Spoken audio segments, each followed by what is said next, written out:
la Patria se abre la sesión.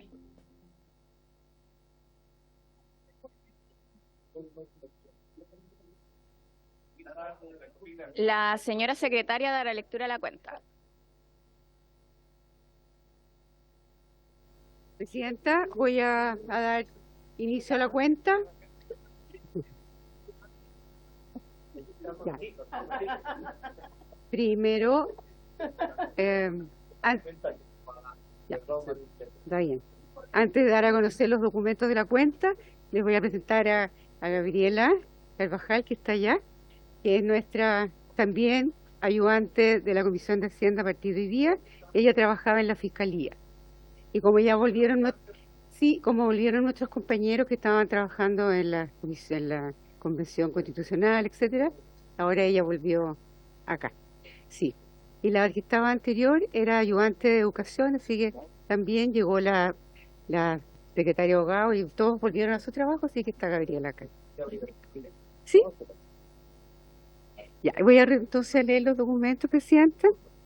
Oficio Presidente de la República, mediante el cual hace presente dos urgencias. Suma para el proyecto que tenemos hoy día en tabla, que dicta normas para asegurar el cumplimiento de las obligaciones tributarias dentro del Pacto por el Crecimiento Económico, el Progreso Social y la Responsabilidad Fiscal, y urgencia simple para el despacho del proyecto que dicta normas sobre financiamiento regional, descentralización fiscal y responsabilidad fiscal regional, y también en cumplimiento de la ley de presupuesto. La han recibido Agencia Nacional de Investigación y Desarrollo, Dirección Nacional de Aduana, Superintendencia de Insolvencia y Emprendimiento, de todo aquello que estaba pendiente como último trimestre del año 2023. Eso es. Muchas gracias por la lectura de la cuenta. ¿Palabras sobre la cuenta? Puntos varios. Diputado Bianchi. En el objeto de la sesión. Ok. ¿No hay más puntos varios? ¿No? Diputado... eso. Ya. Lo voy a perdonar. No. Está bien. Ya. Bueno, entonces terminamos de recibir a los invitados durante la mañana, eso sí, para poder ya convocarlos. Así que en la tarde les voy a comentar cómo quedarían las sesiones venideras de las audiencias, ¿ya? Perfecto, quedamos en eso entonces. Diputado Bianchi. Gracias, Presidenta. Ministro y quienes la acompañan. Mire, le di, después de la presentación que hizo ayer el ministro y del diálogo que tuvimos en lo general, traté de darle alguna vuelta de, primero, mi total compromiso para avanzar en este proyecto y efectivamente zanjarlo en los tiempos que sea necesario, pero toda la disposición. Le di vueltas de la efectividad de la propuesta, que obviamente yo la comparto. Y quiero, por su intermedio, Presidenta, al ministro señalarle que tengo serias dudas de que esto termine efectivamente aplicándose como dice la propuesta y como todos deseamos que logre la efectividad. ¿Y por qué tengo esa duda? Porque yo quiero, por su intermedio, Presidenta, pedirle al ministro que ojalá en las sesiones futuras, tanto el Servicio de Impuestos Internos como Aduana puedan traernos, por lo menos a esta comisión, si el ministro lo tiene, quisiera conocerlo, cuál es el diseño y la estrategia en el mediano y largo plazo que estas dos instituciones tienen para poder efectivamente no solo creer que porque aquí estamos aumentando personal, no solo por creer que aquí estamos poniendo algo más de dinero a estas dos instituciones, efectivamente puede haber una mayor eficiencia en la fiscalización y en los controles. Digo esto, Presidenta, porque yo de verdad tengo una legítima y preocupación de constatar que en los últimos años no ha habido eficiencia en los controles de los ingresos a nuestro país, y Aduana es una institución que está absolutamente al debe en esta materia. Tampoco siento que ha habido eficiencia como la que uno espera y que haya mucho más mecanismos inteligentes que permitan tener una mejor fiscalización por parte del Servicio de Impuestos Internos. Entonces, a mí que tengo todo el interés de apoyar este proyecto, que tengo todo el deseo de poder avanzar en esta materia, como que me frena el no poder tener acá, hoy día, frente a nosotros, la propuesta de estas dos instituciones de decirnos de qué manera, superando incluso el actual gobierno, de qué manera en los próximos años vamos a tener la eficiencia de, no sé, no solo más escáner, sino que cómo van a operar estos escáneres, cómo estos van a ser distribuidos a través de las distintas regiones, cómo vamos a detener algo que a vista de todos nosotros, por lo menos a mí me preocupa, ha habido un exponencial crecimiento de un comercio que no está bien regulado y que son todos estos malls, que ayer lo dije, y que esto tiene efectos no solo en el resto del comercio propiamente tal, sino que puede tener efectos en materias tributarias, en materias laborales, y nada de eso yo veo que hoy día esté con una estrategia que nos permita a lo menos tener mejores controles en esta materia. Entonces, Presidenta, reitero mi total disposición, ministro, pero a lo menos en la tarde o mañana o cuando pueda ser posible, que estas instituciones le muestren a esta comisión una estrategia para que no sintamos que solo estamos entregando aportes económicos, que hayan algo más de funcionarias o funcionarios, sino que esto tiene que venir de la mano con una estrategia de Estado en materia de resguardos de frontera, en materia de mejores fiscalizaciones, si no esto no va a funcionar como lo desea el actual gobierno, el propio ministro y como lo deseamos nosotros. Eso, presidente. Perfecto.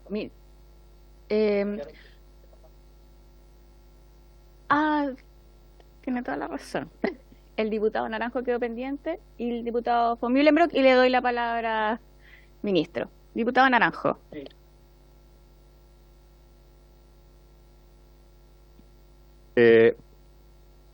Presidenta, ayer estuve escuchando la exposición de los parlamentarios de oposición y verdaderamente yo quisiera entenderlos, pero cuesta.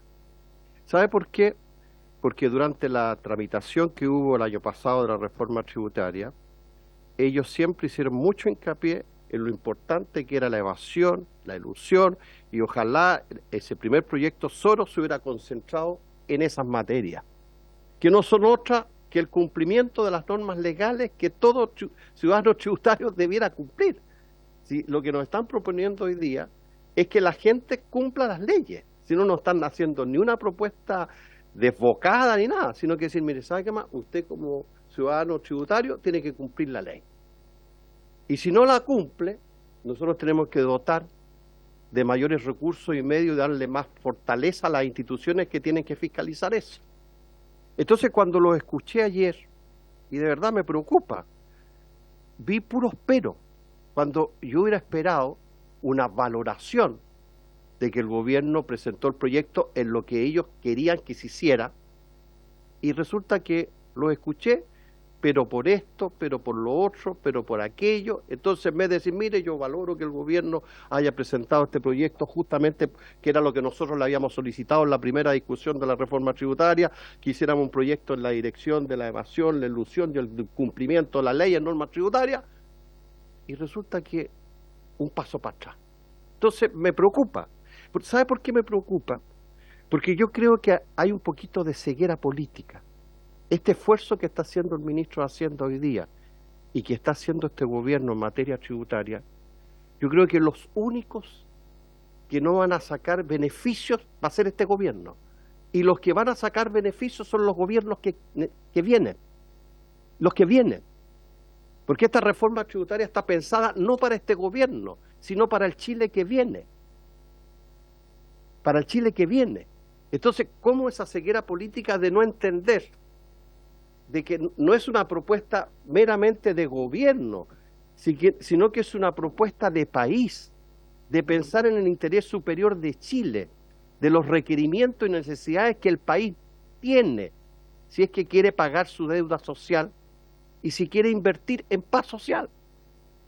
Porque aquí es importante, en estos minutos donde hay tanta inseguridad y tanta cosa que a todos nos preocupa, Eso no es fruto de la casualidad, es fruto porque este país no ha invertido en paz social.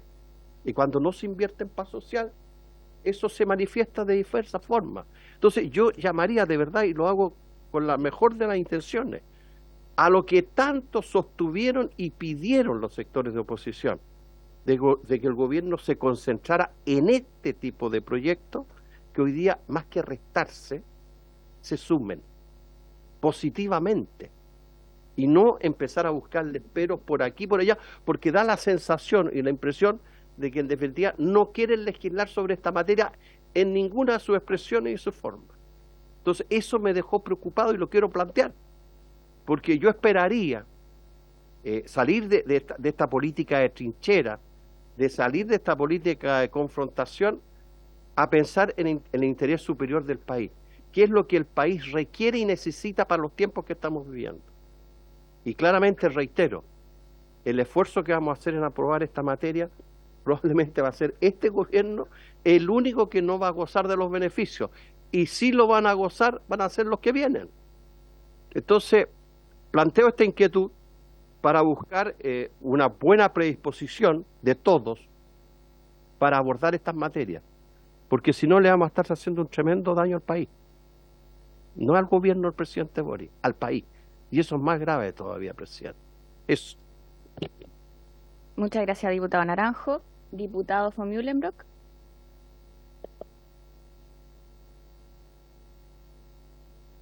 Gracias, presidente. Presidenta, en este punto varios misceláneos que estamos, antes de entrar en la posición del ministro, pero como cosas así finales, que ayer pedí la palabra, pero no alcanzamos, digamos. Por eso es bueno que hayamos tenido esta reunión para ir a la sala. Son como comentarios generales. Yo en algo coincido con el diputado Naranjo, cosa que me preocupa. Yo creo que es importantísimo, no sé si hacer el día de la tarde, mañana en la mañana, no sé, pero lo definirá el ministro con la presidenta de la comisión. Yo creo que yo necesito tener aquí de la directora nacional de aduana una exposición, ¿qué está pasando en la aduana? Porque es molesto escuchar periodistas serios que nos pasan por arriba, por debajo, por la aduana, y ahí viene la andanada de redes sociales preguntando a uno como parlamentario, ¿es cierto esto? ¿Es verdad? ¿Puede ser? ¿Estamos siendo el paso del tráfico, el narcotráfico, pasa las cosas por aduana como... Y yo sé, ¿qué está pasando en la aduana? O sea, primero, antes de empezar, ojalá que la directora pueda venir con un diagnóstico, esto es lo que pasa, esto ha pasado, no está hablando solamente de este gobierno, para atrás, para adelante, pero esta situación, por algo están pidiendo mayor apoyo. Incluso me fijé ayer, como rápidamente, en la exposición del ministro de Hacienda, que también están pidiendo fortalecimiento como equipo y cosas. O sea, se nota que aquí algo pasa, pero me gustaría que sinceráramos eso. O sea, yo creo que es bueno saber, porque a aduana le han dado duro los medios de prensa, artículos y cosas, pero no hemos tenido una respuesta, por lo menos para empezar a entender el problema de aduana. Después me gustaría, aunque medio puntual, pero que de parte del Servicio de Impuestos Internos, saber bien qué pasó con este mega fraude, que después uno se entera, los periodistas, no, si no pasó nada, están todos adentro y no pasó nada.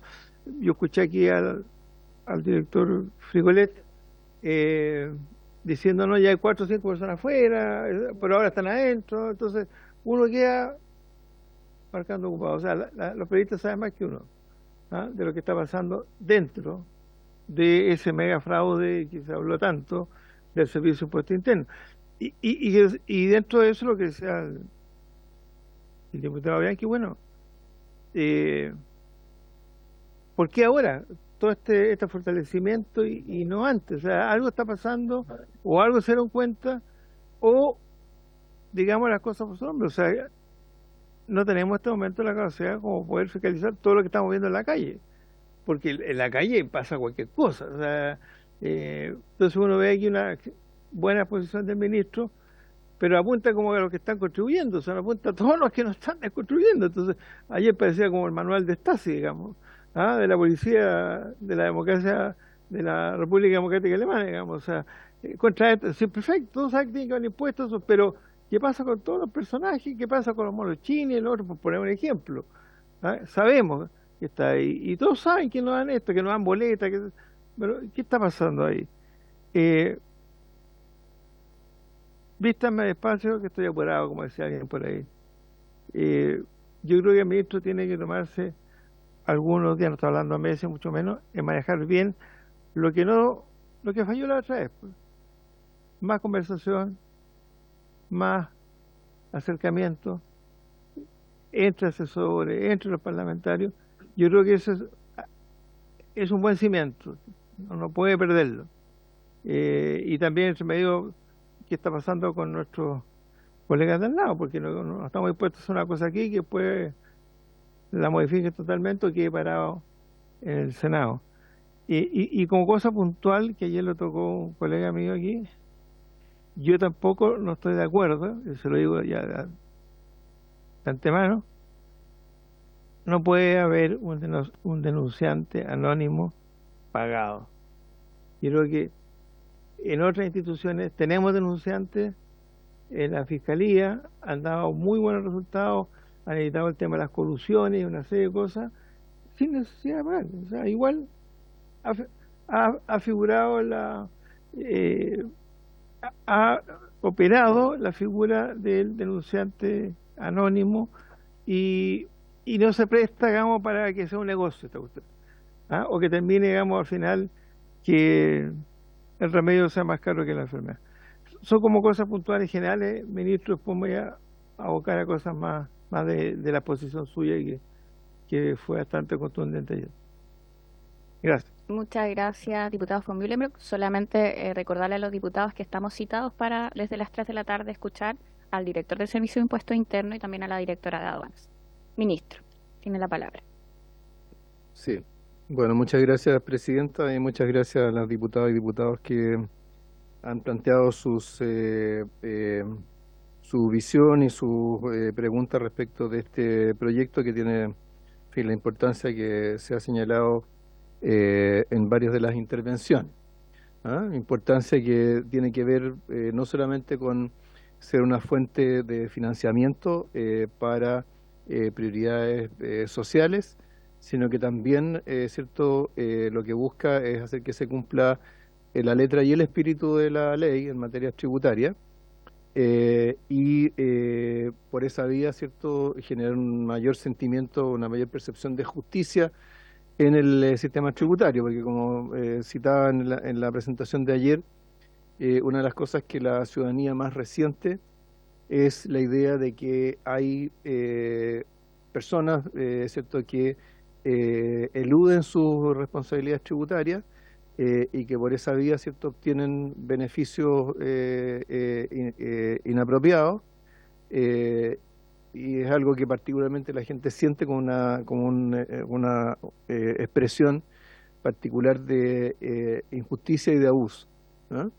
Y está en buena medida en nuestras manos, cierto, poder generar las capacidades, las facultades para poder elevar ese grado de cumplimiento tributario.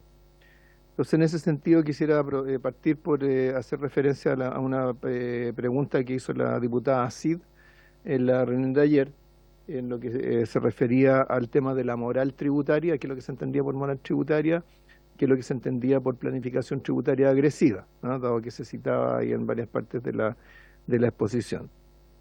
Entonces, en general, por moral tributaria se entiende, ¿cierto?, la disposición y el compromiso de la ciudadanía por pagar los impuestos que les corresponden. Esto, digamos, no tiene una respuesta obvia, y de hecho es algo que se mide a través de encuestas, se ha medido en muchos países, y lo que se ve es que en distintos países hay distintos grados de compromiso con el cumplimiento tributario. ¿Ya? Chile aparece en general relativamente bien en el contexto latinoamericano, pero ha tenido algún deterioro con el correr del tiempo.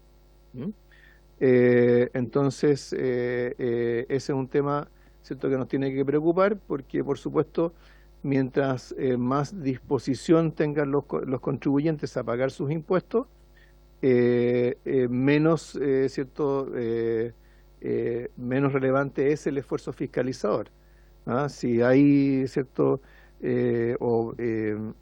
si hay una buena disposición, por supuesto siempre algo ayudará a la fiscalización, pero la base va a ser más sólida que cuando hay, ¿cierto?, una falta de disponibilidad a pagar los impuestos. Eso depende no solamente de cuestiones de valores, sino que también depende de lo que la ciudadanía ve en el uso de sus destinos de sus impuestos. Entonces, mientras más consciente esté y mientras más claro esté que esto se destina a beneficios sociales o a ciertas políticas, programas, inversiones que benefician a la ciudadanía, también eso tiende a ayudar a fortalecer la moral tributaria. En cuanto a la planificación tributaria agresiva, hay una definición que está en la misma ley del 2014, pero una definición jurídica, pero en general se entiende por planificación tributaria agresiva la adopción de estructuras societarias o la articulación de operaciones que no tienen una finalidad de negocios, sino que su propósito es exclusivamente aprovechar un resquicio para pagar menos impuestos. Entonces esto no involucra una ilegalidad, pero sí involucra, ¿cierto?, una vulneración del espíritu de la legislación, y eso en el fondo la manera de hacer esa evaluación es en función de hasta dónde esas estructuras societarias o esas operaciones, ¿cierto?, efectivamente tienen una finalidad de negocio. Por eso es que en este proyecto se ha introducido este comité experto para poder reforzar ese juicio. Esto es una definición que no es únicamente nuestra, es la definición que en general se ha ido adoptando en diversos países del mundo y que han ido incorporando normas anti-elusión en su legislación. ¿Ya? Ahora, eso como una cuestión más general. En relación a los comentarios que ha habido ayer y hoy, yo la verdad es que digamos, me quedo con una visión quizá un poco más positiva que la que expresó ahora el diputado Naranjo. Yo lo que escuché fue, cierto, que este es un proyecto que está bien encaminado, que es un problema del cual hay que hacerse cargo, que independientemente si se piden más o menos días para iniciar la votación, se entiende que es una cuestión que tiene urgencia, que no es una cuestión que se puede discutir a la eternidad, porque mientras nosotros discutimos, es cierto, quienes evaden, eluden impuestos, lo van a seguir haciendo. Entonces, yo creo que eso me parece que estuvo en general en todas las intervenciones y uno esperaría que eso se vea reflejado en lo que es la discusión posterior, partiendo por la votación en general, que la presidenta nos indicará efectivamente cuándo se va a efectuar. Eso no implica que tengamos que estar de acuerdo en todos los detalles de lo que está en el proyecto, y por supuesto para eso sirve el proceso legislativo, para que podamos ir puliendo los proyectos. Por supuesto siempre del lado nuestro como ejecutivo, lo que vamos a poner por delante son los objetivos de este proyecto, que es elevar el cumplimiento tributario, y hacerlo por las diversas razones que se han mencionado, para recaudar, pero también para hacer justicia con los contribuyentes que pagan puntualmente y adecuadamente sus impuestos versus aquellos que no lo hacen. Ahora, entre los temas que han surgido está sin duda lo que plantea el diputado Bianchi sobre cómo se van a aplicar las normas por parte de los servicios fiscalizadores, y eso también está en buena medida, también lo mencionó ahora el diputado von Mühlenbrock, y ayer lo hicieron varios diputados y diputadas. Como usted bien señalaba, Presidenta, la idea es que en la sesión de la tarde los servicios, tanto impuestos internos como aduanas, vengan a exponer su situación, sus planes de fiscalización y cómo las normas de este proyecto los van a ayudar a llevar a cabo esa mejor fiscalización.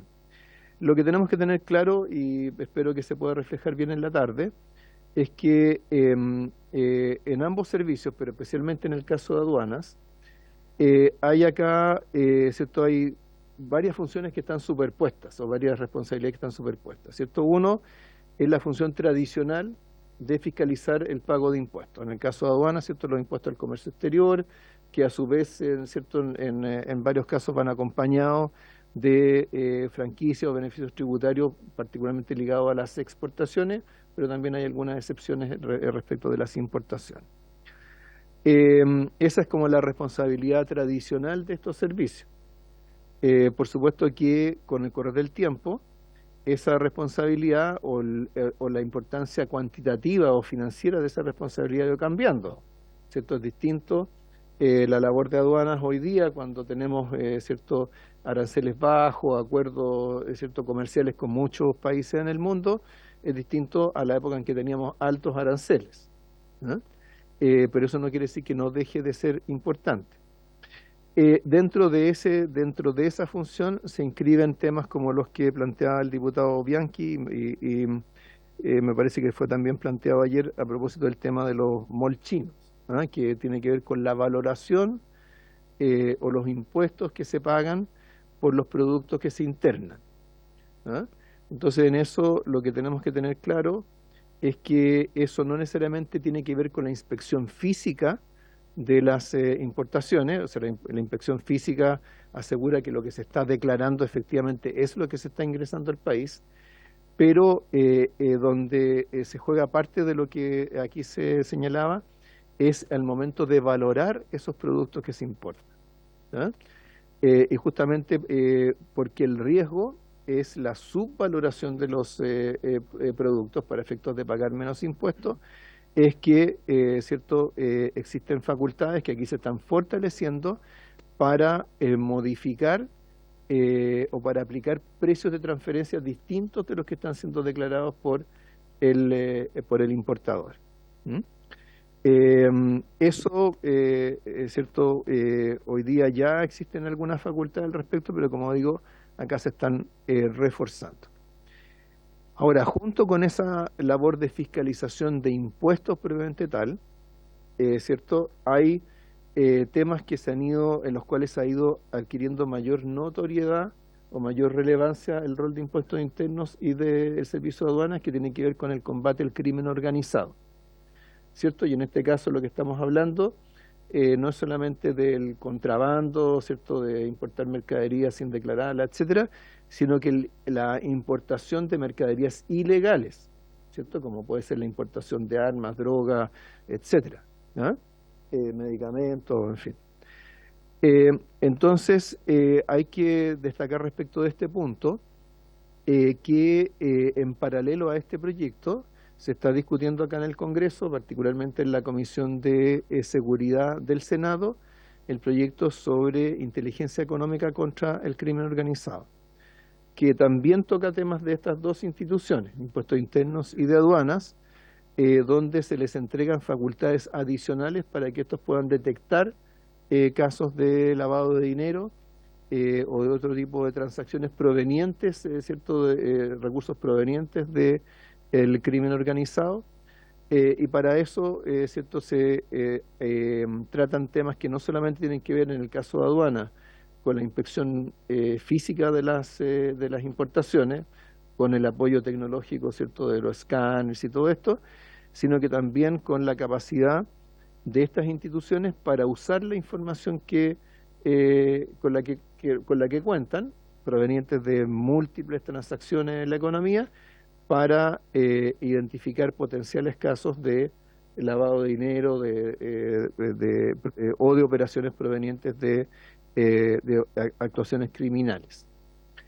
En ese proyecto lo que se hace no es entregarle una facultad amplia a estos servicios, sino que más bien concentrar esas facultades adicionales en unidades especializadas en inteligencia económica. Entonces se crean unidades de inteligencia en el Servicio de Impuestos Internos y en el Servicio de Aduana, con facultades adicionales para acceder a información, para procesar información y para poder compartirla entre sí y con la unidad de análisis financiero para efectos de que lo que se vaya detectando como casos de lavado de dinero se puedan luego, ¿cierto?, informar a las instituciones que realizan las investigaciones criminales, ¿cierto?, el Ministerio Público, el Poder Judicial.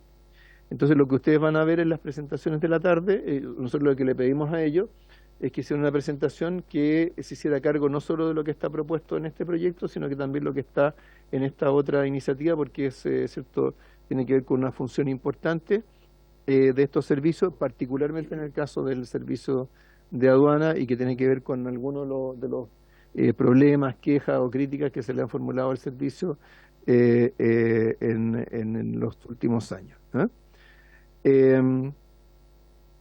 Luego, en las intervenciones también hubo planteamientos respecto de temas de gobernanza. Lo planteó el diputado Ramírez, me parece que también el diputado Mellado.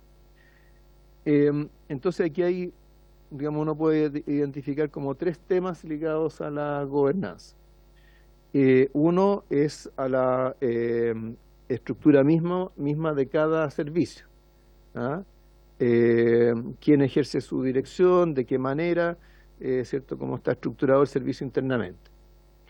Otro tema tiene que ver, de gobernanza, tiene que ver con la interacción entre los servicios y la superposición, complementariedad, cooperación que exista entre ellos. Y un tercer tema tiene que ver con los temas de transparencia y probidad al interior de los servicios. En este proyecto, y en parte también en el proyecto de inteligencia económica, está tocado especialmente este último punto. ¿Por qué? Porque si a estos servicios se le está entregando facultades adicionales, ¿cierto? Lo que no queremos es que de esas facultades adicionales surja una discrecionalidad o se genere un abuso de los contribuyentes. Entonces, para esto hay varias normas que se están incorporando que tienen que ver con las responsabilidades de los funcionarios, que lo va a explicar en mayor detalle, si le parece a la comisión, el asesor tributario, el coordinador tributario Diego Riquelme, y también cae dentro de esta categoría lo que es el fortalecimiento de las unidades de control interno. En el caso particular del Servicio de Impuestos Internos, este tiene una Contraloría Interna que se creó hace años atrás, que va más allá de los temas de auditoría interna que son tradicionales de los servicios públicos. Ahora, en cuanto a los temas de interacción entre los servicios, no se mencionó ayer, pero seguramente va a surgir en algún momento en la discusión, la Confederación de la Producción y el Comercio planteó, por ejemplo, ¿por qué no fusionar impuestos internos, aduanas y tesorería? Dado que hay países en los cuales efectivamente funcionan bajo una institucionalidad integrada y en Chile esta está separada. Este fue un tema que se discutió mucho a comienzos de los 2000. De hecho, en aquel entonces hubo una propuesta para fusionar estos servicios. La conclusión que se extrajo en aquella época fue que en el tema de la cobranza en particular, que es la función que tiene el servicio de tesorería, esta se ha extendido más allá de lo tributario. De hecho, hoy día, ¿cierto?, el servicio de tesorería efectúa cobranzas de una serie de otros temas que son deudas con el fisco o de la aplicación de ciertas normas que han ido agregando las leyes ligadas a retener devoluciones de impuestos en determinadas circunstancias, ¿cierto? La más reciente de ellas tiene que ver con el tema de las pensiones de alimentos, por ejemplo. En el fondo la tesorería ha ido desarrollando ese expertise, y es una expertise que va más allá de simplemente el hecho de cobrar impuestos. En el caso del servicio de aduana, la razón por la cual se desechó una fusión a comienzos de los 2000 era porque se vislumbraba que justamente en el servicio de aduanas recaía una responsabilidad no solo por el tema tributario, sino que por todos estos otros temas ligados al contrabando y a operaciones ilegales en materia de internación de mercaderías. Con el correr del tiempo, esa responsabilidad se ha ido, o ese problema se ha ido identificando con mucha mayor claridad como un problema o un tema en sí mismo. ¿Ah? Entonces esas son las razones por las cuales en su momento se optó por no fusionar estas instituciones, y yo creo que esas razones siguen siendo válidas. ¿Ah? El tercer tema, ¿cierto? Ahora haciendo como el recuento de abajo para arriba, ¿cierto? Tiene que ver con la dirección o el liderazgo de estas instituciones. Entonces, en esto se han planteado dos tipos de discusiones. Hay una que ha planteado la idea de que haya un liderazgo colegiado de la administración tributaria, y no sé si se ha planteado también para la administración aduanera, pero yo lo he escuchado más para el caso del Servicio de Impuestos Internos. Otro distinto es el mecanismo a través del cual se nomina o se designa al director de la institución. Entonces, respecto de lo primero, nosotros hemos revisado bastante lo que es la experiencia internacional y no hemos logrado encontrar ejemplos relevantes de fiscalizaciones tributarias que tengan un liderazgo colegiado. En general es un liderazgo unipersonal. En el caso del nombramiento de los directores o de las autoridades de estos servicios, hay que señalar que es distinto el caso de impuestos internos que el de aduana. Efectivamente, en el caso de impuestos internos, como mencionaba el diputado Ramírez, actualmente es un nombramiento que hace directamente el presidente de la República, y luego en los siguientes, el segundo nivel de responsabilidad es nombrado a través del sistema de alta dirección pública. ¿Es el orden? Sí. Exactamente. Ya, entonces, eso respecto del nombramiento, y Diego mencionaba el tema de la remoción. Ya, obviamente en esto hay variantes en el mundo, tenemos varios ejemplos. Por supuesto, depende mucho de la institucionalidad de los países. En Estados Unidos, como ocurre en general con todos los nombramientos, ¿cierto? Estos son visados por el Senado.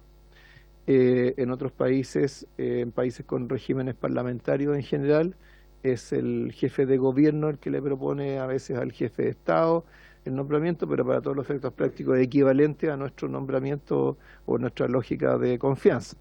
Puede haber diferencia en las facultades para remover a los directores de su mandato, ¿cierto? Pero no es tan distinto en lo que se refiere al nombramiento.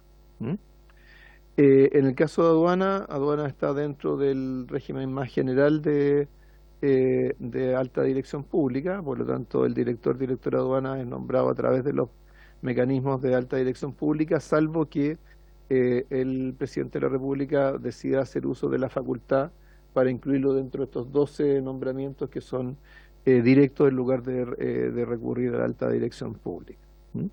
Ese es el escenario que tenemos hoy día.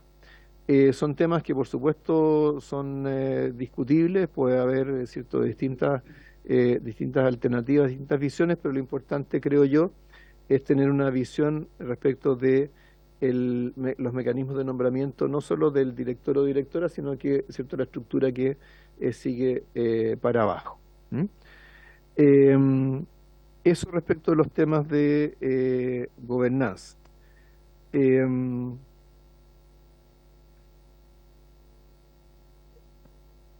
Dejemos las observaciones para el final, que si no todos me van a, también el diputado Bianchi me vaya a pedir.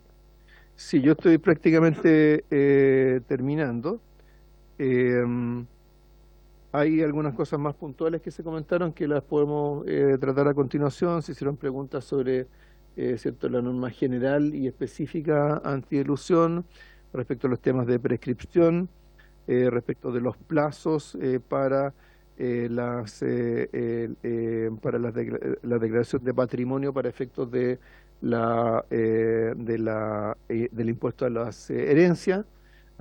Todo eso le pedí a Diego que lo explique en mayor detalle, pero quizás antes de que él tome esos detalles, podemos ¿cierto?, recoger algún otro planteamiento de los diputados y diputadas. Gracias, ministro. Diputado Bianchi. Sí. Ok. Diputado Ramírez. Muchas gracias, colega Bianchi.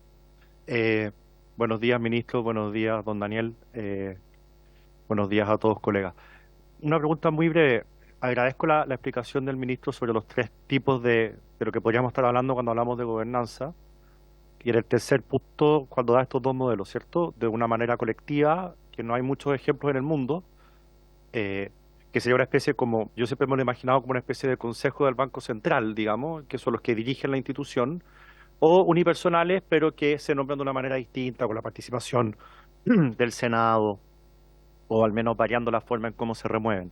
La pregunta es muy sencilla, Presidenta. Yo solamente quisiera saber si en este proyecto, o en alguno que se vaya a enviar muy pronto al Congreso, el gobierno pretende abrir esta discusión.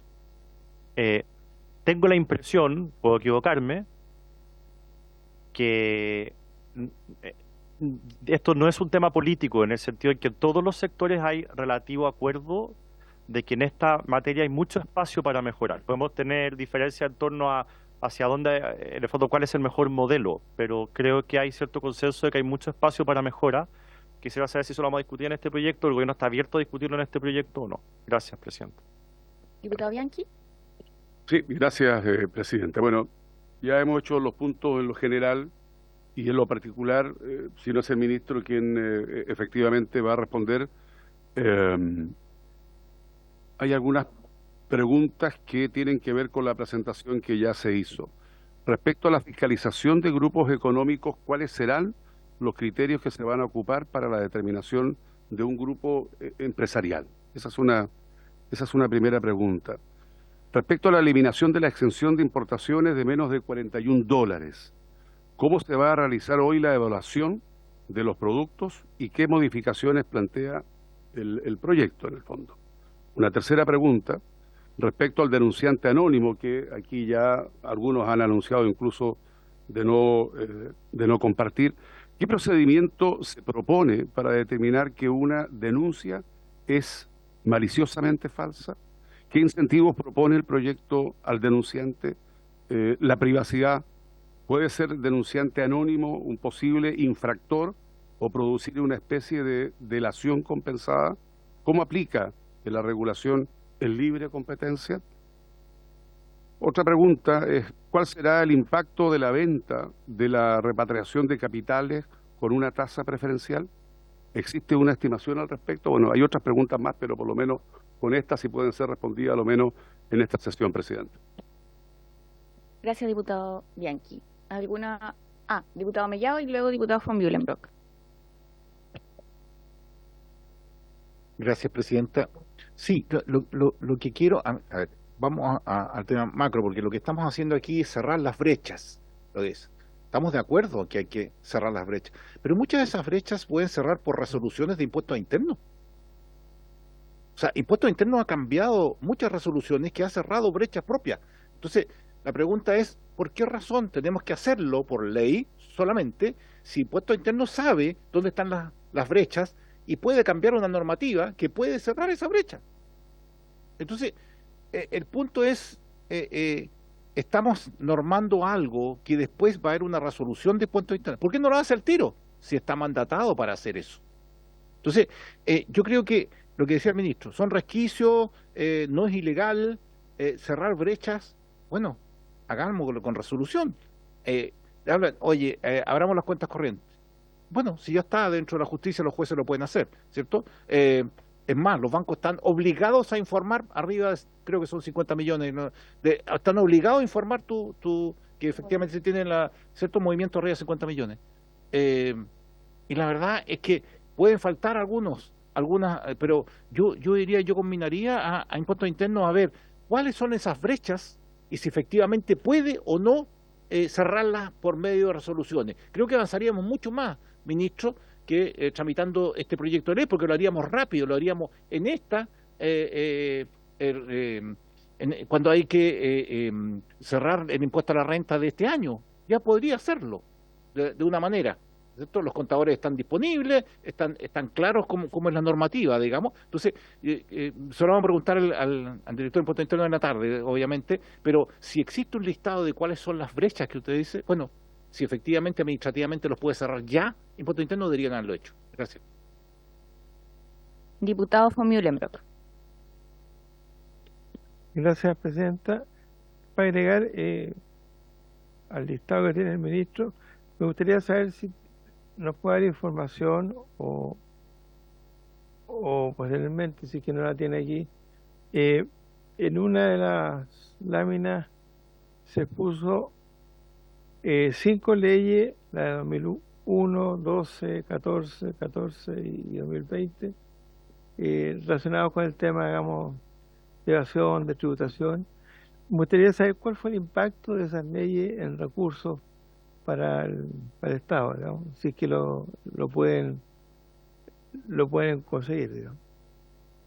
Puede que algunas se traslapen, no sé, pero como están aquí en su exposición, me gustaría tener más información de esas leyes. Y además que dice que tuvo un apoyo político transversal. Gracias. Diputado Edo. Muchas gracias, Presidenta. Por su intermedio, bueno, saludar al ministro, a su asesor, a Diego. Y una pregunta que es bien específica.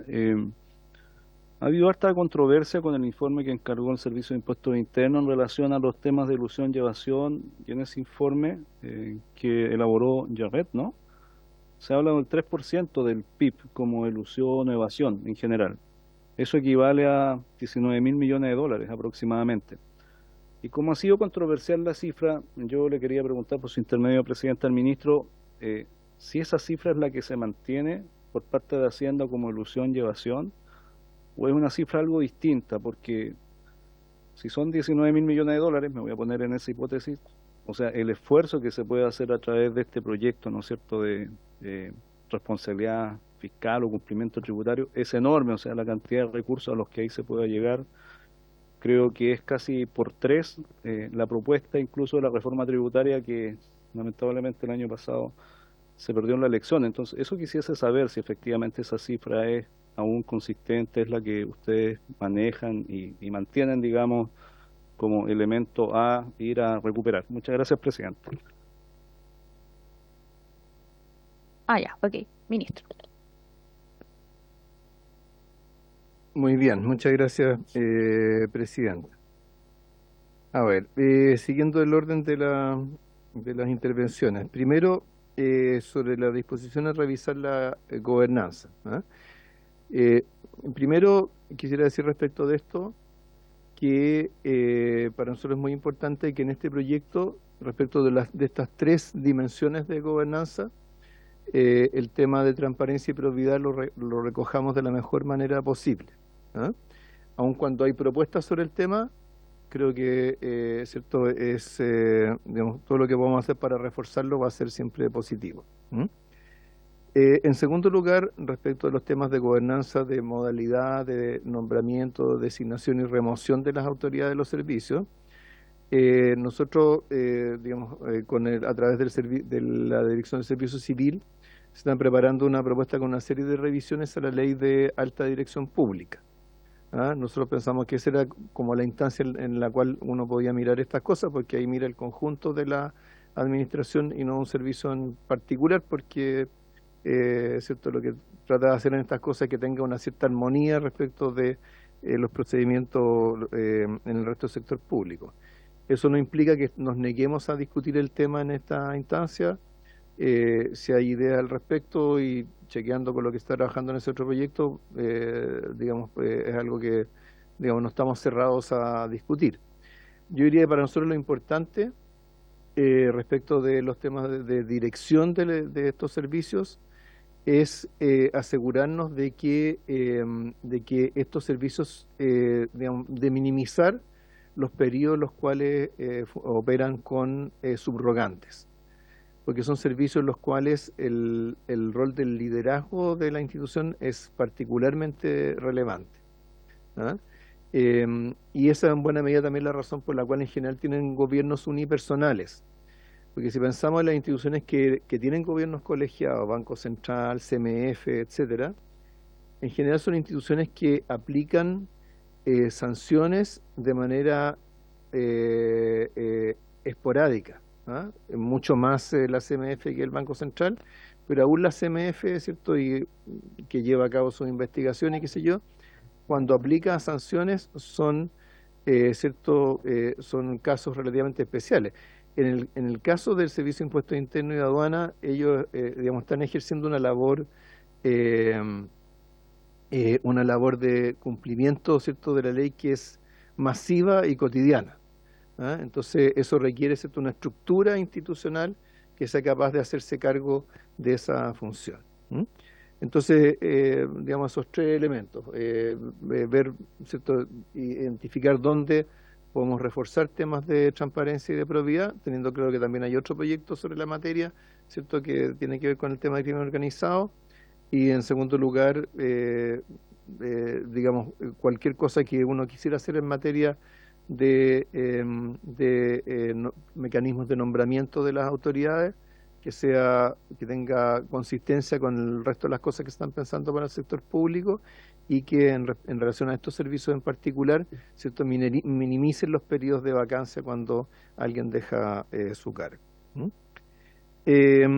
Respecto de los criterios para identificar grupos empresariales, creo que eso lo puede tomar Diego. En la eliminación de la exención para importaciones bajo $41, digamos, este es un proceso regular, ¿cierto? O sea, cada vez que se interna mercadería del país por la vía de compra a través de plataformas, estas pasan por el servicio de aduana, ¿ah? Y ahí se determina de acuerdo al precio si se le aplica o no se le aplica la exención tributaria, pero este es un proceso que opera de manera masiva, tecnologizada. O sea, esto no requiere estar abriendo paquetes ni cosas por el estilo, sino que en realidad opera a través de un sistema automatizado con códigos QR, códigos de barra, las declaraciones que vienen. O sea, esto es simplemente, ¿cierto?, reforzar el tratamiento tecnológico que se le da a estas importaciones. Sí. Sí, no, 40, pero sería como 41.000 pesos, dado que estamos cerca del dólar a Luca. En cuanto al denunciante anónimo y la delación compensada, hay que tener claro que en el proyecto hay dos cosas que están incluidas, ¿ah?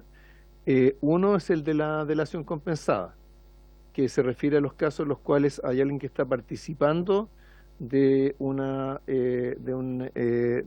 acción de evasión de impuestos y lo denuncia, y en ese caso, ¿cierto?, tiene una atenuación de sus penas por el hecho de entregar esa información. Otra cosa es el denunciante anónimo, cuando es una persona que es ajena a la operación misma, pero que hace esa denuncia. Entonces esas dos figuras están cubiertas en el proyecto, pero están tratadas de manera distinta. Y en general en la legislación también se trata de manera diferente en otros campos. Y respecto de la recaudación por repatriación de capitales, eso está en el informe financiero, no tengo en la mano el dato, pero está especificado lo que se espera recaudar por ese propósito, así que lo podemos ver ahora dentro de un momento. En cuanto al tema de las resoluciones de impuestos internos, por supuesto, el impuestos internos está todo el tiempo emitiendo ciertos circulares, resoluciones que van resolviendo consultas o requerimientos de los contribuyentes o ciertas situaciones que ha detectado el propio servicio. Por supuesto que esas facultades se ejercen dentro del marco que da la ley. Si la ley dice que hay ciertas cosas que no se pueden hacer, eso no lo va a cambiar una resolución. Muchas veces, además, ¿cierto?, las circulares de impuestos internos son luego cuestionadas y llevadas a los tribunales tributarios y siguen ese curso a través de las segunda y tercera instancias que hay al respecto, ¿eh? Pero por supuesto estas facultades se están ejerciendo todo el tiempo. Por ejemplo, qué sé yo, actualmente respecto de las bebidas no alcohólicas, por ejemplo, ¿cierto? Hay un conjunto de bebidas no alcohólicas que no están pagando impuestos, el impuesto que está establecido, porque ¿cierto? Se las declara como suplemento nutricional. ¿Ah? Entonces es un tema que Impuestos Internos, ¿cierto? Que Impuestos Internos está revisando, y lo que resuelva sobre la materia será producto de una circular. ¿Mm? Ahora tampoco, ¿cierto? A través de una circular se puede cambiar las facultades que hay para acceder a la información bancaria, porque la ley establece un cierto procedimiento, y ese procedimiento hace que el Servicio de Impuestos Internos tenga que justificar el acceso a esa información y tenga que probarlo ante un juez, y por lo tanto que el contribuyente sepa de antemano que está todo ese proceso en marcha, y que puede extenderse por bastante tiempo, y que desgraciadamente muchas veces da el tiempo para que se efectúen operaciones o movimientos bancarios que terminan por eliminar cierta parte importante de la información, que es lo que se trata de resolver con lo que está en el proyecto. ¿Mm? Luego, sobre las leyes anti-evasión, por supuesto, cada una de ellas tuvo un foco distinto. ¿Ah? Podemos repasar después, creo que Diego podría hacerlo, cuál fue el foco de cada una de ellas. No siempre es fácil medir el impacto que tienen sobre la recaudación, pero uno sí puede identificar cuál es el impacto que tiene sobre los procesos de fiscalización. ¿Ah? Y los procesos operacionales ligados a la fiscalización tributaria. Por ejemplo, la factura electrónica, ¿cierto? Significó un enorme ahorro en términos de proceso operativo y la disponibilidad de información prácticamente en tiempo real. ¿Ah? Lo mismo ocurrió en su momento con la obligación de efectuar las declaraciones de impuestos por vía internet, ¿cierto? Recordemos, esto ocurrió en los años 90, fue un cambio muy pionero, ¿cierto? en la institucionalidad pública en Chile, porque ¿cierto? Esto fue algo que se estableció a comienzos de los años 90, cuando no era del todo obvio que fuera posible hacerlo, y nosotros, digamos, en eso lideramos bastante en el mundo en términos de la automatización de las declaraciones tributarias. Pero eso podemos verlo viendo los focos que tuvo cada uno de estos proyectos. Y respecto a la pregunta del diputado Aedo sobre evasión y elusión, la evasión y la elusión, en primer lugar, no se pueden medir directamente. Uno tiene que estimarlas por medios indirectos, ¿ah? Y por lo tanto nunca vamos a tener una medición exacta. En segundo lugar, esas mediciones no permiten distinguir entre evasión, elusión y subdeclaración, porque en general lo que hacen es comparar una recaudación teórica con una recaudación efectiva. Ahora, ¿cuánto de esa diferencia fue por evasión, por elusión o por subdeclaración? Es difícil, muy difícil determinarlo. ¿Ah? En estas estimaciones está mucho más estandarizado el mecanismo para medir o estimar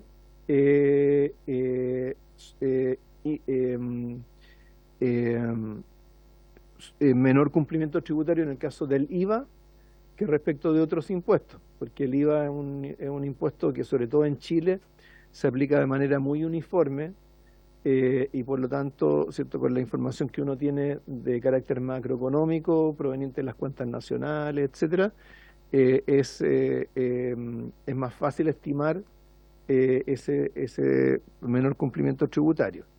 Más difícil es el caso del impuesto a la renta, porque la estimación de recaudación teórica requiere, ¿cierto?, hacer ciertos supuestos sobre el comportamiento de los contribuyentes en decisiones tales como la distribución de utilidades, ¿cierto?, la medición de los gastos necesarios para producir renta, Entonces es un proceso que es más complejo, y por lo tanto donde las metodologías están menos estandarizadas en el mundo. Ahora, dado que el informe de impuestos internos midió brechas de cumplimiento tributario para el IVA y para el impuesto a la renta, una cosa que hay que tener clara, que lo mencioné ayer, pero usted no estaba, así que ahora lo enfatizo, es que casi por definición la evasión de IVA o el incumplimiento de IVA tiene un correlato o un duplo en el impuesto a la renta, por razones obvias, ¿cierto? Porque son a través del IVA, ¿cierto? Uno mide los márgenes operacionales de las empresas y por lo tanto por esa vía, ¿cierto? Lo que es la base del impuesto de primera categoría. Entonces, si uno quiere tener una idea de órdenes de magnitud, lo primero que tiene que tener claro es que si tiene una medición o una estimación de incumplimiento tributario para el IVA, más o menos tiene que duplicarlo para tener como el piso para el impuesto a la renta, o sea, para la suma, o para el impuesto a la renta y luego la suma de ambas cosas. En el estudio que hizo Michel Jorrat, esa estimación de menor cumplimiento tributario en el caso del impuesto a la renta da una cifra mayor al 18% que tiene el IVA, y eso significa en el fondo que hay otras fuentes adicionales de menor cumplimiento tributario adicionales a el hecho de que haya menor cumplimiento en el IVA. Esto siempre nos va a dar órdenes de magnitud. Ahora, los órdenes de magnitud son significativos, eso no cabe duda, y es un poco lo que el diputado, por su intermedio presidente, hacía referencia. Ahora, cuando queremos ver cuál es el potencial de mayores ingresos producto de un mejor control o de una reducción de esas brechas de cumplimiento tributario, tenemos que tener claro que no hay ningún país que tenga cero brecha. De hecho, en la presentación dábamos ejemplos de países más desarrollados que nosotros y que tienen brechas, en el caso del IVA, en lugar de 18, tienen 14, 13, 12%, ¿cierto? Y en el caso del impuesto a la utilidad de las empresas también hay diferencia apreciable entre los países, pero nadie tiene cero. Entonces, uno tiene que evaluar cuánto es lo que es posible para las características de nuestra economía. Dado que nuestra economía tiene un grado de informalidad mayor a la de esos países, uno puede pensar que, digamos, normalmente lograr alinearse plenamente con esos países va a ser más difícil.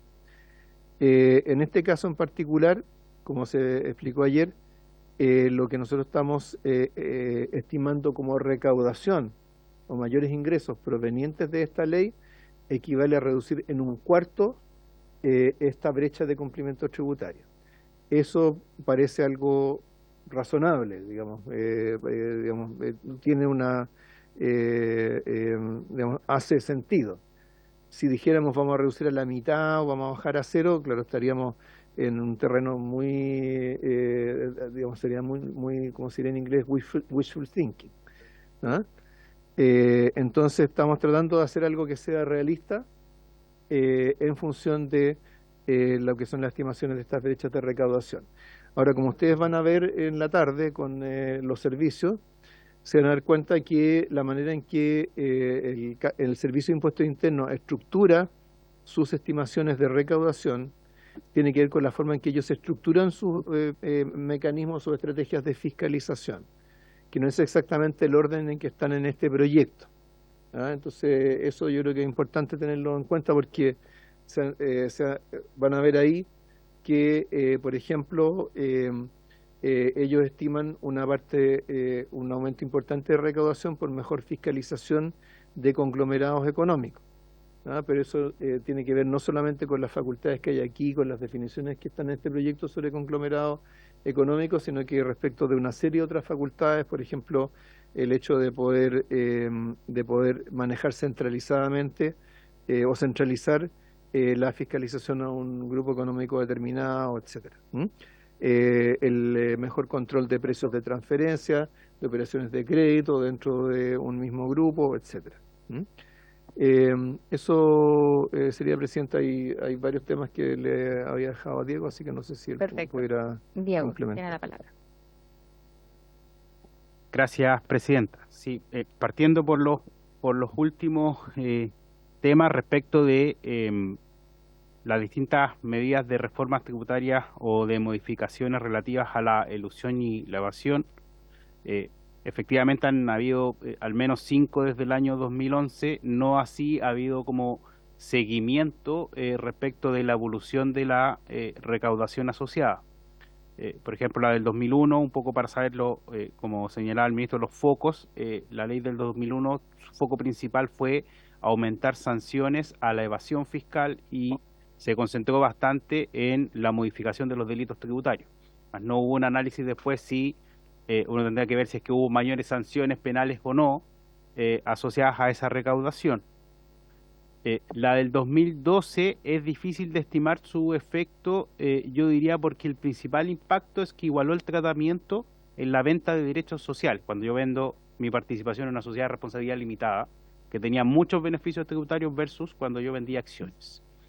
Es muy difícil estimar porque cada uno tendrá que tratar de ir a buscar cuántos derechos sociales han vendido desde esa fecha hasta ahora, versus y aplicar el tratamiento tributario de esa fecha versus el nuevo, pero entonces es difícil ese tipo de uno a uno, pero eso es el foco que en verdad lo que hizo fue cerrar una forma muy usual de comportarse, que nadie vendía acciones, todos vendían derechos sociales solo para ahorrarse impuestos. Y la norma sobre precios de transferencia también tienden a hacer como lo que uno fiscaliza son a los valores al que yo les vendo a partes relacionadas. En definitiva, uno para estimar la recaudación asociada tendría que ver a cuánto estaban vendiendo antes y a cuánto empezaron a vender después. Fundamentalmente ahí, entiendo yo, eso lo podemos chequear con el Servicio de Impuesto Interno, si hay alguna recaudación que esté vinculada directamente a esa modificación en particular.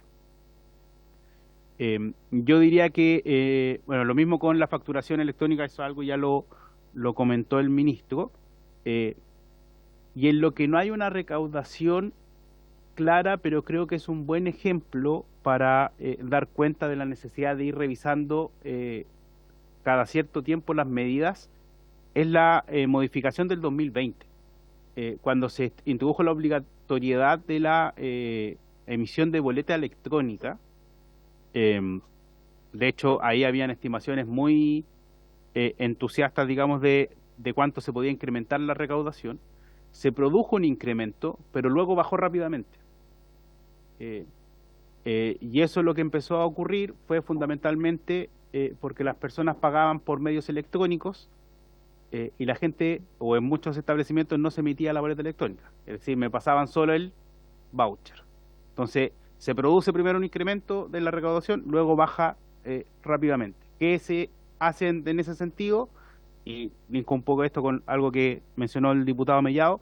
El servicio establece la obligación, y se establece la obligación de que el voucher reemplaza la boleta electrónica para evitar que por esa vía no se eludiera el pago de IVA.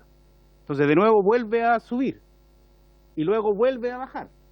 ¿Por qué? Porque ahora lo que hacen es pagar por transferencia. Entonces, y en este proyecto de ley que se incluye, bueno, el control de las transferencias, ¿no? Que le informen al servicio cuando alguien incurre en una cantidad más de 50 transferencias de RUT distintos dentro de un mes.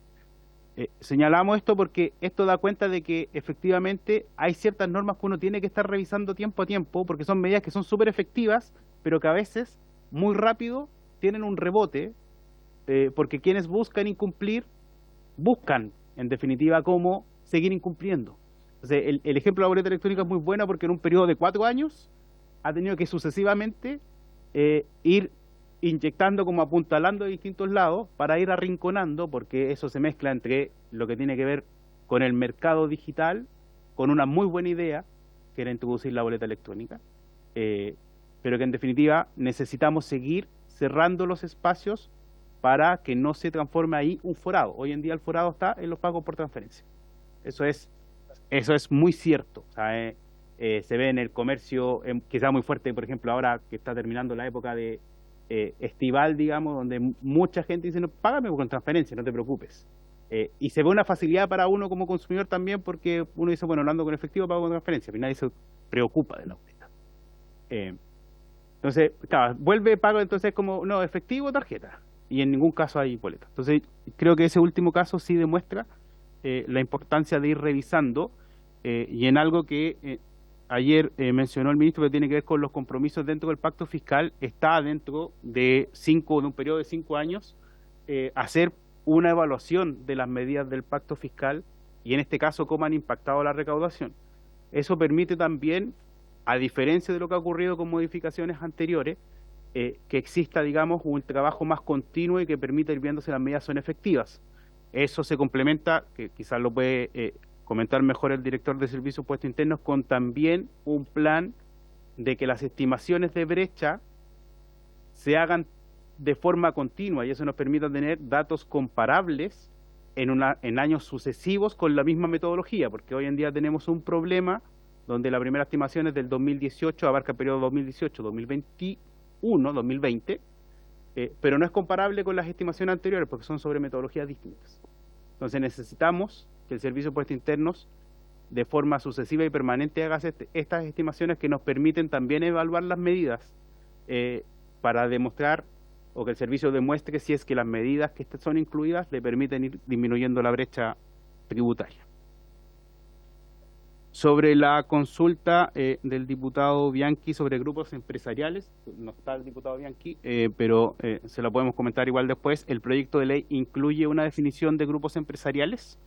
Sin perjuicio se sigue prácticamente al pie de la letra la definición de grupos empresariales que está en la Ley de Mercado de Valores, 18.045. Por lo tanto, no se busca innovar en esa materia. Habían algunas preguntas respecto del diputado Mellado en la sesión de ayer, respecto a la multijurisdicción y sus dudas de aquellas áreas donde no había internet.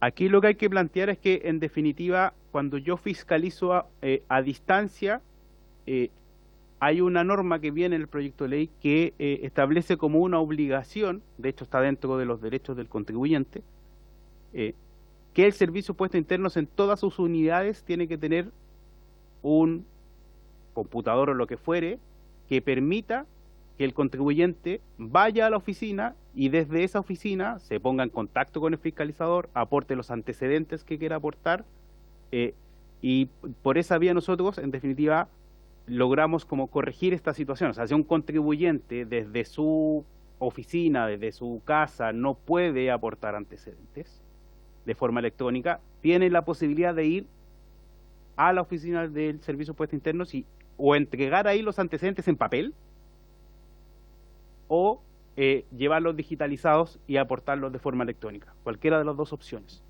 Lo mismo se hace respecto de Tesorería y sus procedimientos de fiscalización. También se establece la posibilidad que Tesorería tiene que entregar las condiciones de aquellos contribuyentes que asisten a la oficina con sus documentos para o entregarlos de forma física o digitalizarlos. Lo mismo en TTA.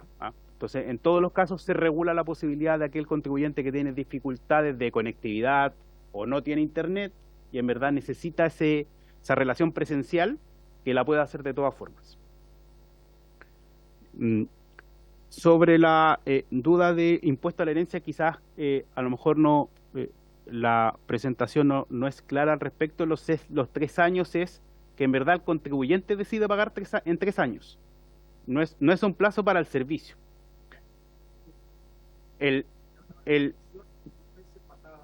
Claro, lo que ocurre es que, en definitiva, hoy el contribuyente tiene 2 años, los herederos, en verdad, del causante, tienen 2 años para presentar la posesión efectiva, ¿sí?